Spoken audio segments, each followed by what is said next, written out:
Vinicius ജൂനിയറിൻ്റെ സ്റ്റൈലിസ്റ്റിനെ, നമ്മുടെ ഭാഷയിൽ പറയുകയാണെങ്കിൽ വിനീഷ്യസ് ജൂനിയറിൻ്റെ ബാർബറിനെ ഇപ്പോൾ റയൽ മാഡ്രിഡ് ടീം എല്ലാവരും ഭയങ്കരമായിട്ട് അപ്രീഷിയേറ്റ് ചെയ്യുന്നുണ്ടാവും. കാരണം അദ്ദേഹത്തിൻ്റെ ആ ഒരു പഴയ ഹെയർ സ്റ്റൈലിലോട്ട് തിരിച്ചു കൊണ്ടുവന്നു. അദ്ദേഹം വീണ്ടും ഫോമായി വിനീഷ്യസ് ജൂനിയർ.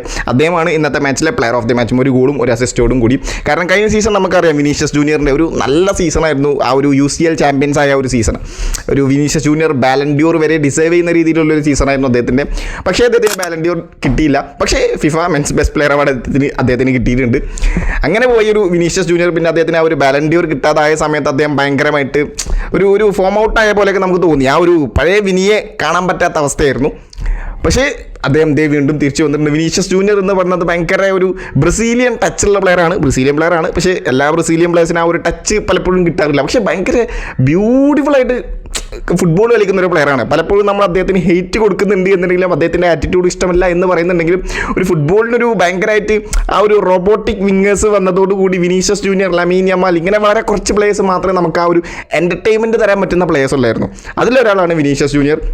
ഇപ്പോൾ ഈ സാൾസ്ബർഗിനെതിരെയുള്ള ഒരു മാച്ചിൽ അദ്ദേഹം ഒരു ഗോളും ഒരു അസിസ്റ്റും പ്രൊവൈഡ് ചെയ്ത് പ്ലെയർ ഓഫ് ദി മാച്ചുമായി. അവരുടെ ഈ ഒരു ലാസ്റ്റ് ഗ്രൂപ്പിലെ ക്ലബ് വേൾഡ് കപ്പിൽ ഗ്രൂപ്പ് എച്ചിൽ ആരും ക്വാളിഫൈ ചെയ്തിട്ടില്ലായിരുന്നു.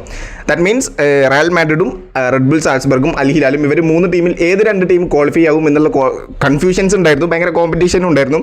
സാൾസ്ബർഗിനെ 3-0 എന്നുള്ളൊരു സ്കോറിന് പരാജയപ്പെടുത്തിയതോടുകൂടി Real Madrid round of 16 qualify ആയി. അൽ ഹിലാലും റൗണ്ട് ഓഫ് 16 ക്വാളിഫൈ ആയി. പാച്ചുങ്ങിനെ പരാജയപ്പെടുത്തി.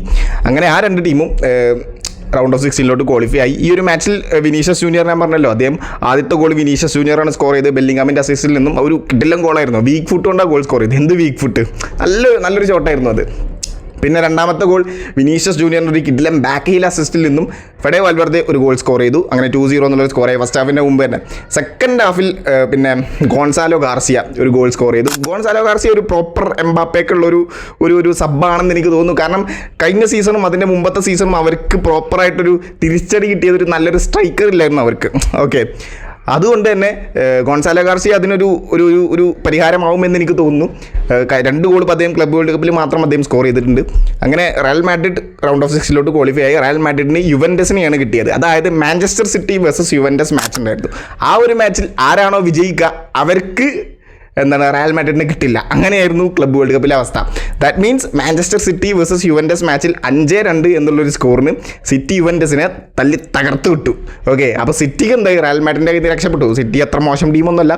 റയൽ മാഡ്രിഡ് വേഴ്സസ് സിറ്റി എന്ന് പറഞ്ഞു കഴിഞ്ഞാൽ നമുക്ക് ഭയങ്കര ഒരു എൻ്റർടൈനിങ് ആയിട്ടുള്ളൊരു മാച്ചായിരുന്നു. പക്ഷേ അത് മിസ്സായി. പകരം റയൽ മാഡ്രിഡ് വേഴ്സസ് യുവൻറ്റസ് ആണ് ആ ഒരു മാച്ച് വന്നിട്ടുള്ളത്. മാഞ്ചസ്റ്റർ സിറ്റിക്ക് അൽ ഹിലാലിനെയാണ് റൗണ്ട് ഓഫ് 16 കിട്ടിയിട്ടുള്ളത്.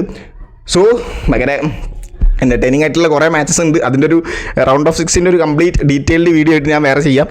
So thank you so much.